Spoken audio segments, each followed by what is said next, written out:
சத்தமா சொல்லுங்க, வாய் திறந்து. அதை மகிமையாக எண்ணுவாயாக.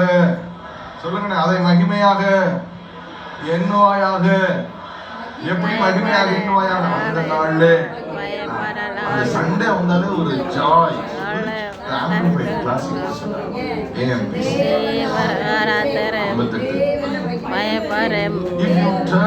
If you turn away your foot from traveling unduly on the Sabbath, from doing your own pleasure on my holy day, on my holy day, on my holy day, and call the Sabbath a spiritual delight. அந்த நாளை எனக்கு spiritual delight. எப்படி அந்த நாள் எப்படி என்ன வேண்டுமா? Spiritual delight.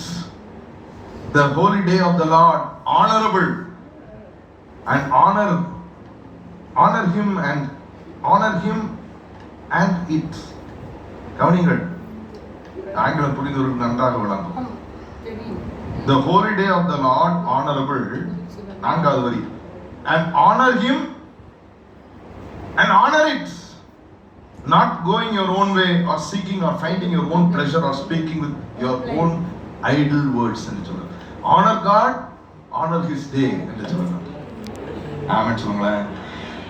அல்லேலூயா. இந்த ஓய்வு நாளை, கர்த்தருடைய நாளை நாம் கர்த்தருடைய சமூகத்திலே கழிப்பாகிற ஒரு நாளாக, அவருடைய சமூகத்துல பரிபூர்ண ஆனந்தம், அவருடைய வலது பார்சத்துல நித்தி.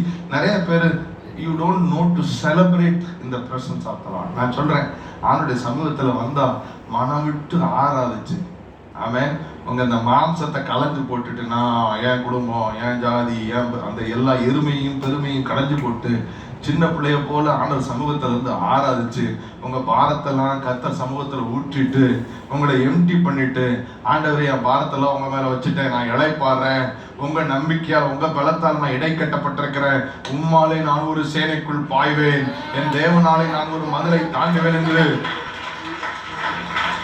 நல்ல பலமாய் தட்டி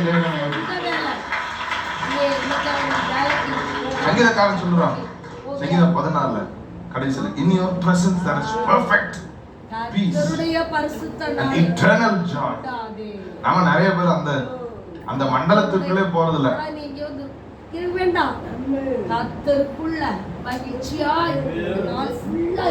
அந்த மண்டலத்துக்குள்ளே போறது இல்ல. சிலர்லாம் பார்த்தா ரொம்ப பாவமா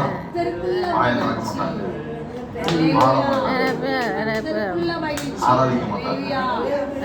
எனக்கு நான் ரொம்ப யோசிப்பேன், இவங்களுக்கு 2.5 மணி நேரம் நிறைய வேலையா இருக்கு.